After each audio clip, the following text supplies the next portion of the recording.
Making headlines. The President pledges to double the Hafiz allowance granted to people who have memorized the Holy Quran. The President announces that the number of free Quran classes will be increased, revealing plans to expand the service across the nation. The President announces that the National Quran competition will be the most prestigious and highly awarded competition starting next year.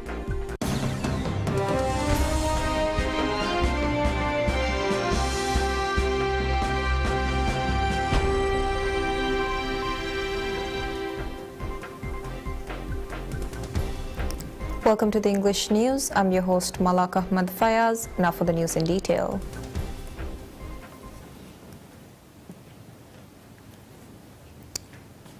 President Dr. Mohammad Moizu pledges to double the Hafiz allowance granted to people who have memorized the Holy Quran. The President made the announcement at the closing of the 36th National Quran competition held at the Islamic Center's meeting hall. Speaking at the ceremony, President Dr. Moiz stated that committing to promoting and achieving victory for the Islamic faith is considered a national duty, and that spreading knowledge of the Holy Quran will receive the highest priority.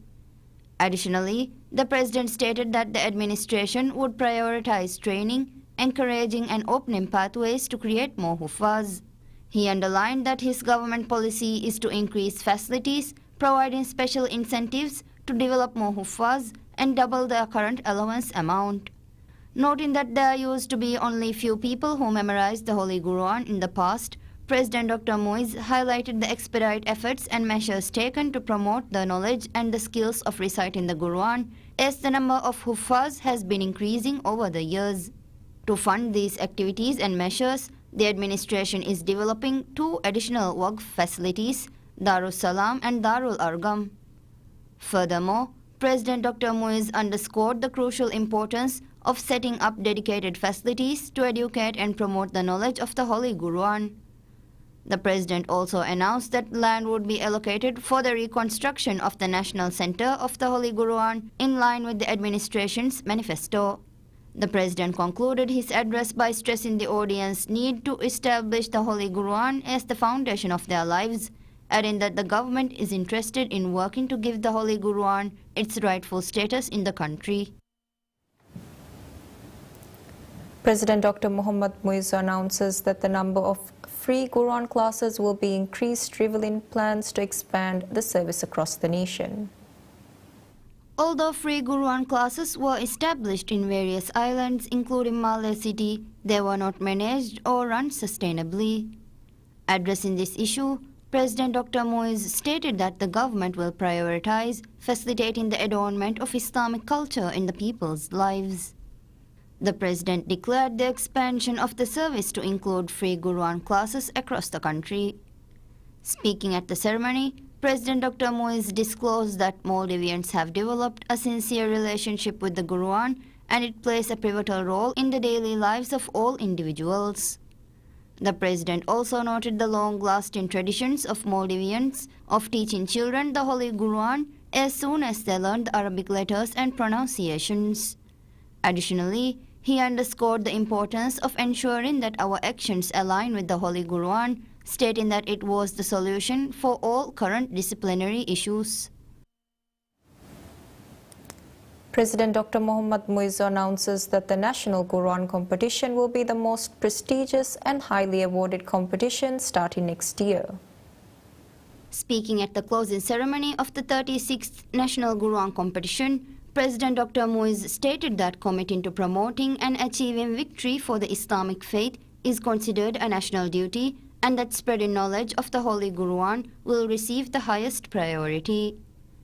Highlighting the significance of the Holy Quran in this world and in the hereafter, the President stated that observing the improvement in the skills of those reciting the Quran brings happiness and satisfaction. Noting that the spiritual book is the guide in which all Muslims are obligated to follow, President Dr. Moiz stated that the lives of all Muslims should be shaped around the Quran. Therefore, the President affirmed that the current administration will give special priority to make the Holy Quran the most important guide in the lives of the rising generation. As such, He reaffirmed his commitment in making the National Quran competition into the most prestigious and highly awarded competitions starting next year. Speaking at the ceremony, President Dr. Muiz emphasized the importance of setting up a dedicated facility to educate and promote the knowledge of the Quran. The President announced that land would be allocated for the reconstruction of the National Center for the Holy Quran in line with the administration's manifesto. He further revealed that the government is extremely interested in giving the Quran the rightful status and place in this country. He also urged all individuals to ensure that their actions align with the Islamic principles and the Quran while attaining knowledge from the Holy Scripture. Minister of Islamic Affairs Dr. Muhammad Shahim Ali Saeed announces that permission to conduct Ghari classes in mosques will be granted this week. In a post on social media, Minister Shahim said that mosques will be permitted to hold recitation classes starting this week. He said that these classes taught by imams and Quran teachers will be offered free of charge. He also said that applications for interested individuals will also be opened this week. Additionally, Minister Shahim said that the design of the gowns worn by Hufaz will be unveiled next week. He also highlighted that these gowns will symbolize Islamic culture, knowledge and civilization. While Quran recitation classes have been conducted nationwide in previous years, they have not been sustainably offered free of charge. The new initiative will ensure free Quran classes are available and expanded throughout the country. In addition, President Dr. Muhammad Muiz is committed to allocating land for the reconstruction of a Quran center, fulfilling the government's pledge to establish a national center for Quran.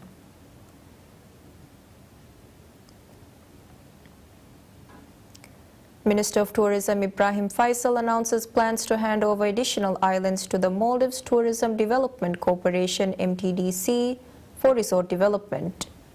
He made the remarks during the groundbreaking ceremony for the new office building of MTDC. Speaking at the ceremony, Minister Faisal highlighted President Dr. Muhammad Muiz's vision to make state-owned enterprises (SOEs) profitable. He also noted that MTDC is already a profitable company, significantly benefiting the tourism sector of the Maldives.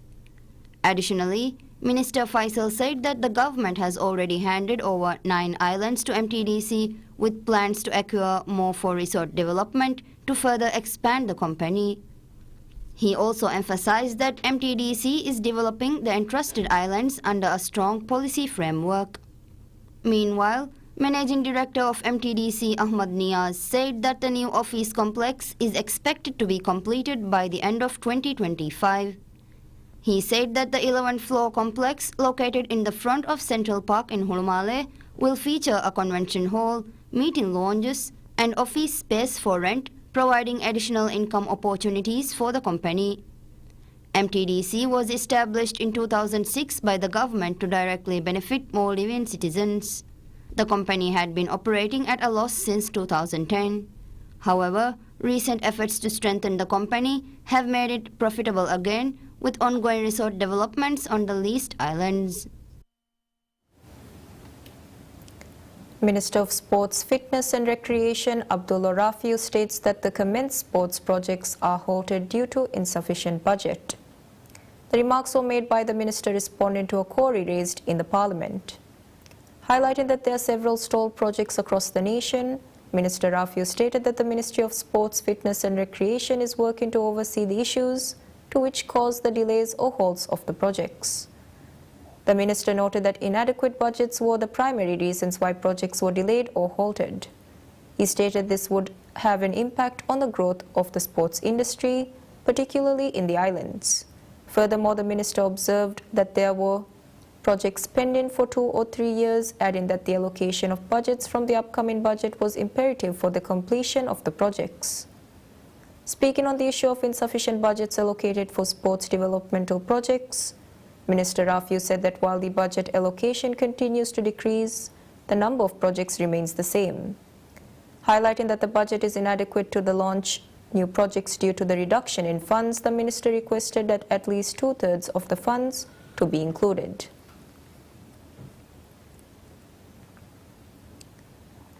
Parliamentary Committee on Public Accounts has voted to advise President Dr. Mohammad Muizu to remove Ali Hashim from his position as Governor of the Maldives Monetary Authority MMA.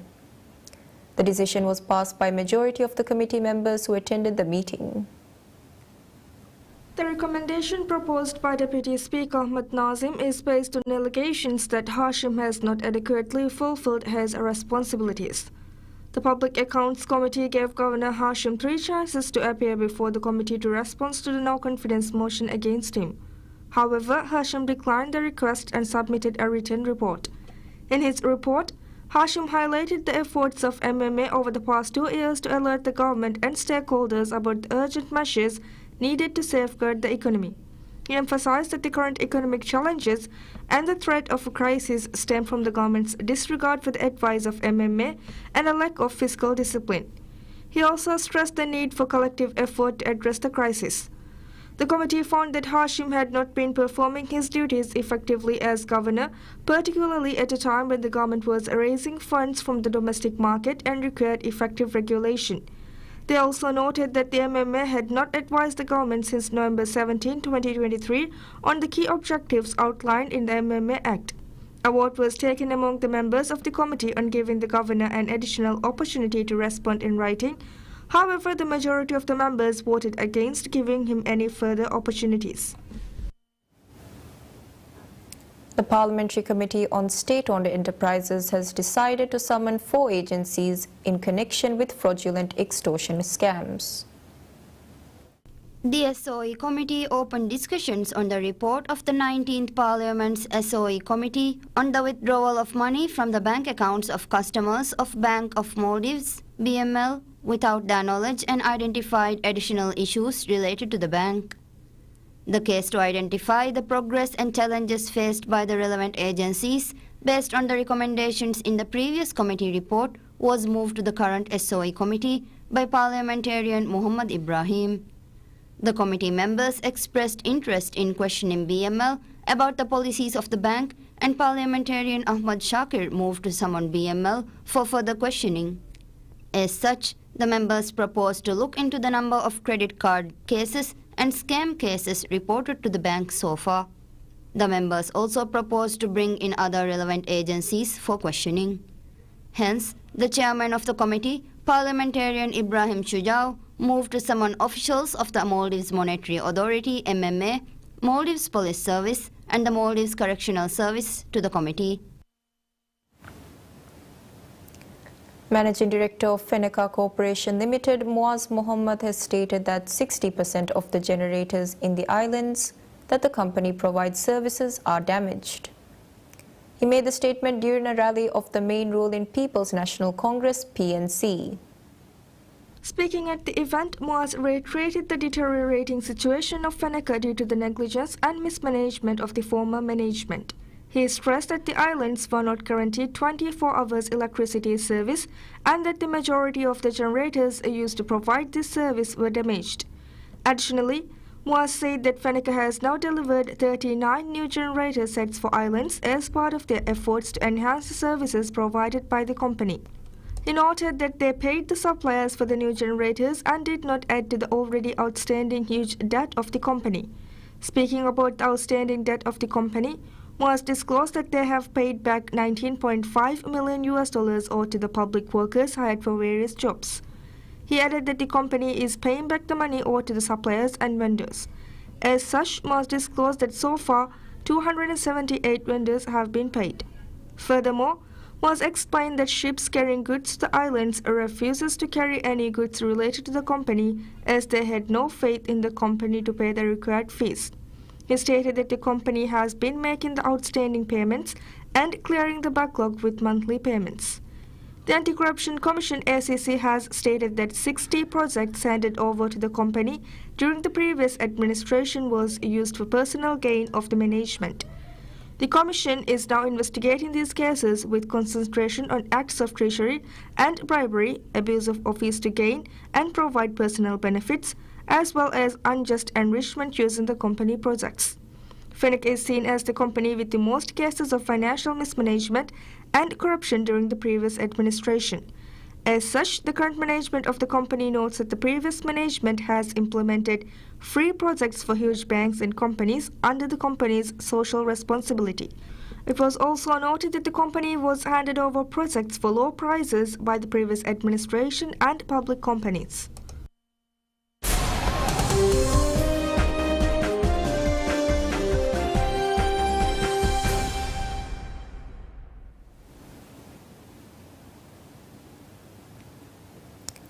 British inflation holds at 2.0% last month. Defiant forecasts for slight fall and underlying price pressures persisted, maintaining uncertainty about the date of the Bank of England's first interest rate cut since 2020.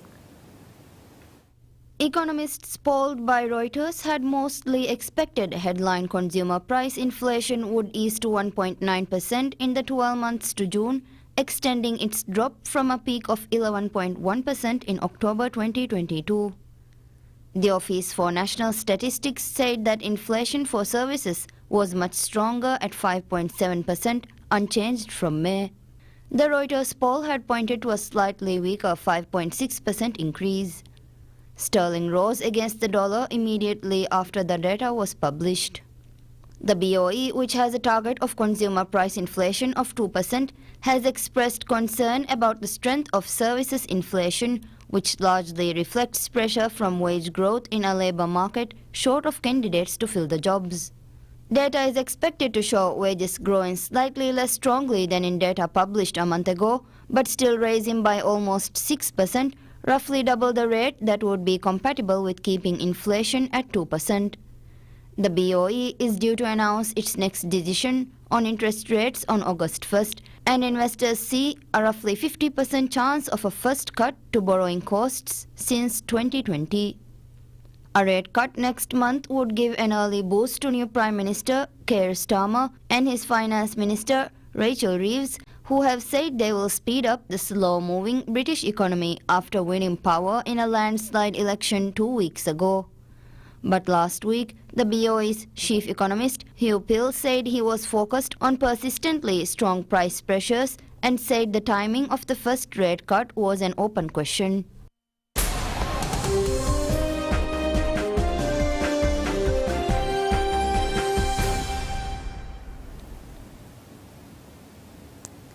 Israeli forces battled Hamas-led fighters in several parts of the Gaza Strip, and Palestinian health officials say at least 57 people were killed in Israeli bombardments of southern and central areas.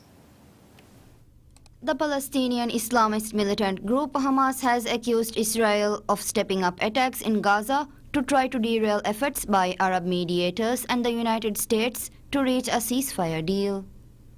Gaza health officials said that in Rafah, a southern border city where Israeli forces have been operating since May, 5 Palestinians were killed in an airstrike on a house.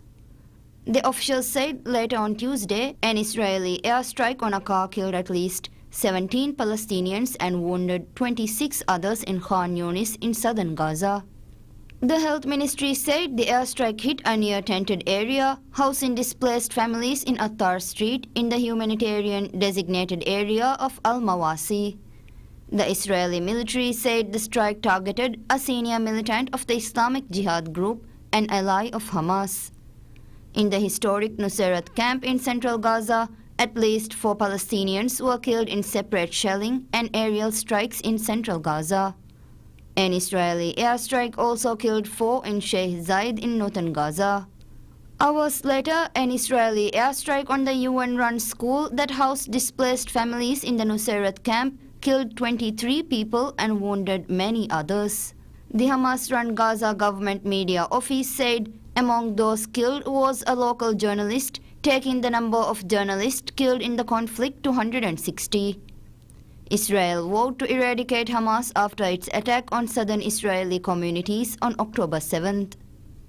The Gaza Health Authorities said on their latest update on Tuesday, at least 38,713 Palestinians have been killed in Israel's retaliatory offensive since then. Israel also says 326 of its soldiers have been killed in Gaza.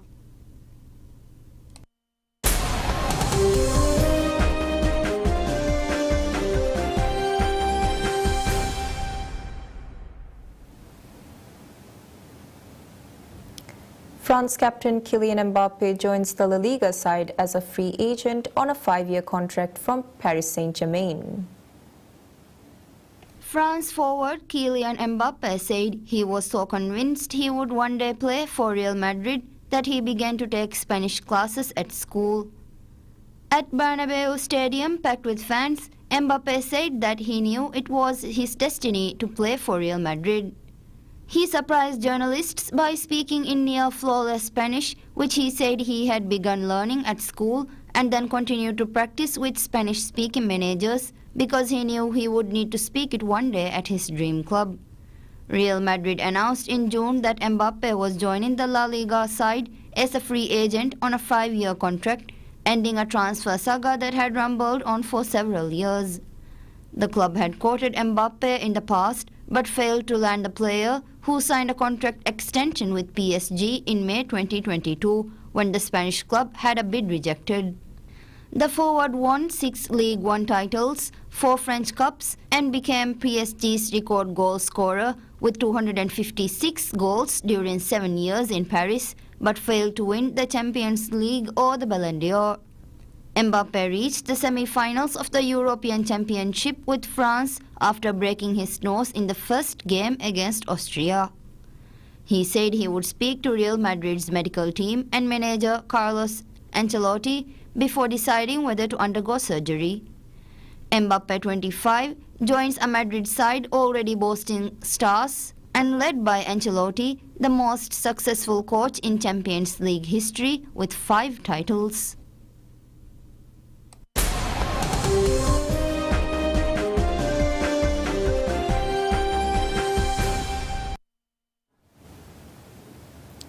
NASA's Cassini spacecraft ends its mission with a death plunge into the giant ringed planet in 2017. Some of the data gathered by Cassini during its 13 years of surveying the Saturnian system is only now being fully examined.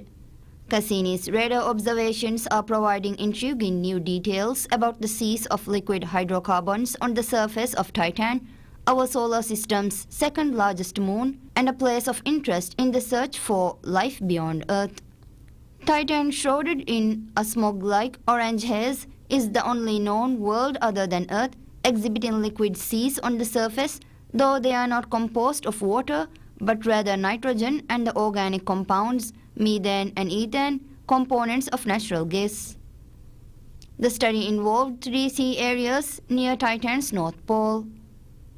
The chemical composition of these areas, methane-rich versus ethane-rich, was found to vary depending on the latitude.